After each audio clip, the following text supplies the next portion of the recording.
engagements pris par notre pays à l'échelle internationale et à l'égard des générations futures sur les dispositions que nous devons engager pour lutter contre le réchauffement climatique, sauf peut-être rappeler d'ailleurs les difficultés à passer à des actions concrètes, comme le montre l'accord à minima issu de la COP24 à Katowice il y a quelques jours. Parmi les urgences figure la rénovation énergétique des bâtiments et notamment des logements, fortement consommateurs d'énergie, ça a été dit, mais également fortement émetteurs de gaz à effet de serre. Alors, plutôt que de s'offusquer sur parfois les errements des partenaires absents au rendez-vous de la mobilisation, nous vous proposons d'agir en mobilisant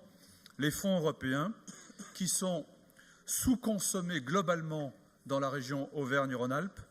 et par ailleurs trop peu dédiés à la rénovation thermique. Cette dynamique de financement des fonds européens accompagnerait utilement les ménages situés dans les zones de revitalisation rurale qui se sentent souvent, et ce n'est pas toujours faux, oubliés des politiques publiques. Certes, il existe sur ces travaux des aides fiscales pour ce type de travaux. Je pense au CITE, dont je veux dire qu'il a d'ailleurs été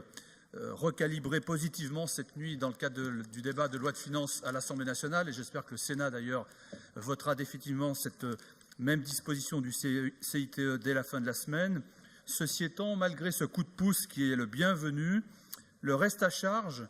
est parfois rédhibitoire pour les ménages modestes à engager néanmoins des travaux qui sont pourtant nécessaires. Il y a 450 000 personnes qui sont mal logées en Aura, 50 000 sont dans des logements insalubres et bien évidemment ce sont nos concitoyens les plus fragiles qui en sont victimes. La mobilisation des fonds européens permettrait de soutenir à la fois la filière artisanale impliquée dans la rénovation de l'ancien, permettrait de conforter le pouvoir d'achat des ménages concernés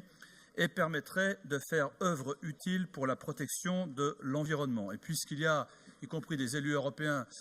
dans la salle, inutile de leur préciser que si les fonds européens ne sont pas consommés, vous connaissez la règle du dégagement d'office et il serait dommage de se priver de fonds disponibles sur des projets qui sont prêts à être financés dans les ZRR et de voir repartir ces fonds à Bruxelles à la fin de la période.